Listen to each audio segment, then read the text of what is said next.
You look at Panama, you look at Mexico, you look at Costa Rica, now the DR. Every single one of these places have gone through this cycle that we call Gringo Vicious Cycle.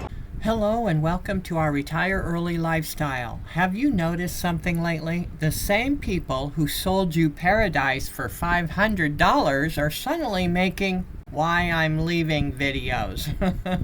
You mean they're leaving the paradise they were hyping up to you just last week? How can that be? Travel vloggers are suddenly trying to kinda tell the truth about how it really is living in a foreign country. But it's backfiring and we see right through it, and we think most of our viewers do too.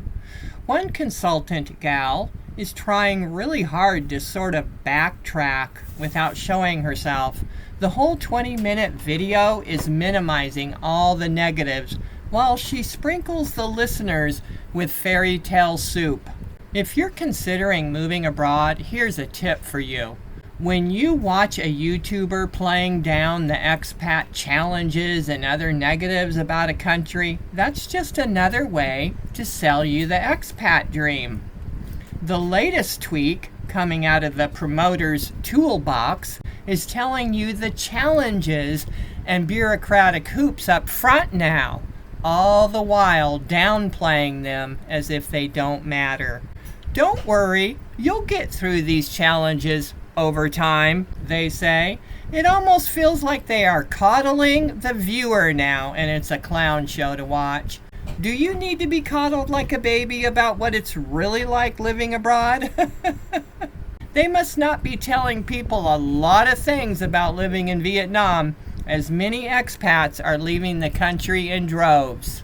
There's no use going over the reasons because it usually boils down to it wasn't what I thought. And the other one is, I feel like an outsider. I wonder why. Now, if YouTubers want to explain away the negatives of a country, that's fine. But if you are a facilitator, wouldn't it be better to just be upfront about everything? And then, when your clients move there, they can decide how to experience all of the negatives and challenges for themselves. But wait, that wouldn't work because, well, if those things were not deal breakers, they would already be telling you. And that 76% that are leaving so soon would not be leaving. See? So if we're expecting these promoters to come clean at some point, you can now see what an impossibility it really is. Have you looked at some of the comments on these travel abroad pushers channels now? It's not looking good for them. The great expat awakening is here, and we're so happy about it. This is just the beginning. The Retire Abroad media is finally trying to appear as if they tell the truth because the lies became too big to hide. And yes, all they can really do is give you some head fakes because the real punch would knock you out. I mean, who doesn't see the patterns where expats are coming back, complaining about everything? It's in our faces. Yep, I hear this more and more from people who actually moved overseas. They're back! Scams, Europe and their high taxes, high rents, pickpockets, street crimes. We see it backfiring. People are awake to the lies now. When they sit there and tell you the challenges, but then minimize them and justify reasons why the dream will still work for you, we call this the new way to sell the move abroad dream. Take, for instance, Panama and Mexico. Here in Panama, the Gringo Vicious Cycle that we've discussed previously, when it comes into full swing, the crime rates spike. The prices spike and the crime rates spike. And when the crime rates spike, the gringos flee. When the gringos flee, the prices pop. How can they really tell us it's safer than the USA? But they still do it. You can leave your doors unlocked and go out at night with no worries, they say. When they talk like this, it puts this picture in your mind of complete safety and security, doesn't it? But we have to shatter that safety illusion. We have made numerous videos with proof showing how the expats are the targets and how crime is surging in the best countries according to the global index put out by the Retire Abroad media. And we have an entire playlist showing personal stories from the loved ones of the victims. Sadly, many of these influencers, if not most, gloss over all of the crime as if it didn't exist. But we know it's there, and we keep showing you in informational reports. As you watch this video, there's a serial killer running loose in Puerto Vallarta, and there's a lot of news media covering it. But there is not one travel peddler talking about it. I just looked. So why not? Why isn't there any travel gurus talking about this? Do you see now why we use the term peddlers? Puerto Vallarta is a favorite hotspot for Canadians and Americans, but no one's talking about this. It's like they have duct tape on their mouth. And then there is Mexico City, which is going to be home of the World Cup game this year. They don't want to scare off tourists and those going for the big game happening in Mexico City. But Mexico City is not that safe of a city. It never has been. Just for comparison purposes, to help give you an idea, people say they feel safer in New York City. Does this surprise you? We find it really strange when some people simply choose to stay tight-lipped about crime in a foreign country because it might spoil tourism revenues or influencer clicks in the World Cup game. We live in a dangerous world, folks, and it's up to us to discern what is right and good and what is real and truth. Have you ever heard of the retire like a king trap? In foreign countries that are newer to the expat buffet, like Albania and Vietnam, for instance, they peddle the ultra-cheap expat life. They love to tell you how cheap it is and you can live on your Social Security alone. That may be true this year, but we know that next year, that won't be the case anymore. You got places like Vilcabamba, you got places like Boquete, Panama, now the DR, you got Mexico, Costa Rica, all of them have been put through this vicious cycle that starts out in the beginning telling people they can retire there on their Social Security check or less than $900, the lowest, and that's what they do, is they start out quoting a loss leader price. Oh, you can live here for less than $900, and of course, that doesn't last. And then the next step is they just start incrementally increasing the amounts as time goes on and more people show up. The cycle just builds momentum as the bubble increases. And this happens in a relatively short amount of time. This is not normal organic traffic. You would refer to as a normal flow of people. This is a targeted, high velocity increase in the amount of people that are showing up over a short span of time, usually within 5 years. The place goes from being tranquil, peaceful, just people that welcome you and they welcome your tourism, to the stages where the prices start doubling and tripling, and the majority of the people welcoming you are now expat for profit businesses, people that pile into this thing for the money. We know exactly how it works. It's part of the foreigner vicious cycle. Number 1, they sell you the cheap dream and Americans flock there.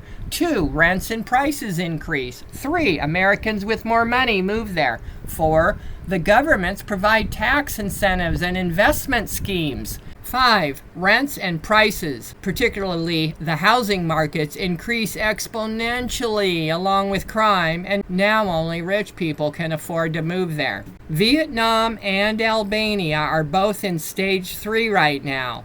Sure, a bowl of noodles is cheap at $1, but the safe apartment with reliable power and air conditioning is skyrocketing.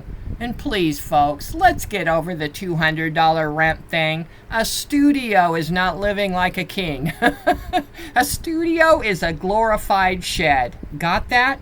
Same size, plus or minus, But be ready for every stage of the vicious cycle to happen in both Vietnam and Albania right now. Remember, we've been there and done that. And that's why we left that ram-centered area and decided that's not the way to do it. The biggest thing that I see is people all over the internet that think, oh gee, all we've got to do is pack a bag, go over here, and life's going to be so different and so wonderful. And I'm not saying that that wouldn't be the case, but it isn't separate or apart from this other picture that we're discussing. It's part of the picture. Many travel influencers are saying you can still live on $1,000 a month, but we're saying it won't be a comfortable lifestyle that you came from. Shed, anyone? Do you want reliable air conditioning? Do you want to be walking distance to the beach or grocery stores? Do you want to be in a good area?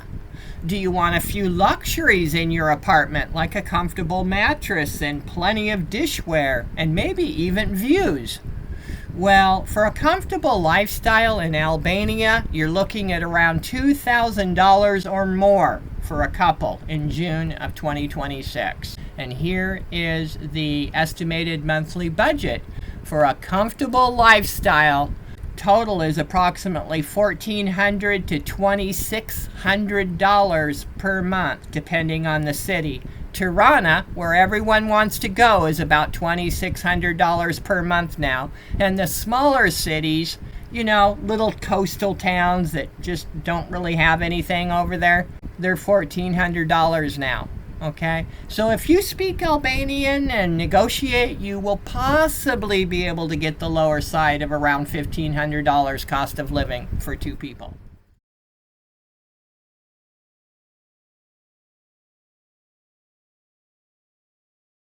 So what do you think about the YouTuber saying you'll find that most people speak English in the city center? Where and when have we heard this before? Do you remember? Everyone is so nice here. You'll fit right into your life. Really? They act as if they know you. These are the one-liners YouTubers often peddle to the unbeknownst foreigner. But not you, because you watch our channel and you're ahead of the game. They use these one-liners, though, so you will believe that the transition from your familiar home country to this strange foreign country will be an easy one. They say you won't need to learn the language because everyone is so nice, and of course you're going to fit right in. These one-liners never change either. Notice the same one-liners from one expat haven to the next.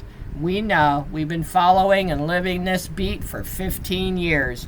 But wait! We're seeing and hearing exactly the opposite from expats living there and those that have already come home. They say they're gouged for higher prices, they can't make friends, and that they feel like an outsider. Who are you going to believe, the YouTuber or the expat that is sharing their experiences? And here's our reality. The not knowing the language will cost you dearly in your pocketbook and possibly of becoming a victim of a targeted crime. After foreigners been going to a place for 15 years, doing things the way they do them, living opulently and such, and kind of in your face to the locals like that. It seems to be just a cause and effect. When the bubble starts topping, the prices are so unrealistic and ridiculous compared to what the locals were used to before, that for the bad apples within the society, this is a gold mine, literally a gold mine for them, and the target is you. The target is you. And that's the reality. But the dream peddlers know you won't like it if they talk like that, and so they just keep sweeping these dirty little secrets under their computer desk. But anyway, we think the Great Expat Awakening is a good thing, and it was inevitable that it was going to happen sooner or later. As we mentioned previously, more people are traveling to these places based on YouTube advice, and they're getting punched in the face by reality and then coming back to those same comment sections to call out the creator. This is what's happening. The influencers aren't leading the truth, they're being chased by it. That's what's happening. And so they have to come out in the open or it makes them look bad. Do you see that? But are they really doing it? Tell us what you think in the comments. I think they're trying. You can fool us once and sometimes even twice, but when you keep fooling the masses over and over again, well, in the end, the travel peddlers will be the ones looking like the fools. The minimization of the expat challenges is the dead giveaway. That's why we encourage potential expats to keep their eyes wide open and keep watching our information so you can be informed. Understand the vested interest, the RAM groups, and the expat for profit way that they keep you away from the facts. You have the naysaying expat for profit. We call them vested interests. There's a lot of hubbub about middle classes and all that, but what you don't realize is that that's not the foundation and the base of the country. You know, it's not middle class like in the States where it's a sizable middle class. It's a misleading statement when you hear that there's rising middle classes. These are designed to make you feel better about your living standards when you go to poor countries. The reality is that percentage-wise, you may have a middle class in these countries, but it's much smaller percentage of the population than what we're used to in the States. This idea that everybody's going to pile into this one spot, that there's a bunch of poor folks in, and you're going to go live like Mr. Rich Guy in the middle of a bunch of poor folks, never made any sense to us. And the cause and effect is now clearly visible to the layman's eyes. Anybody can see it now that just takes a look. So the solution is that to understand that after seeing the pattern repeat itself over and over, then you can recognize the pattern and you can acknowledge that this is true, this is correct, this is a cause and effect, this is what's happening. And therefore, we're calling it the dawn of a new age. The RAM magazines and groups are obsolete, they are no longer necessary. It's time to do things differently, change the way you do things. Why? Because it's good for you and it's good for the locals. We hope you found this video enlightening today. Take care, everyone, and we'll see you soon in another video. Bye-bye.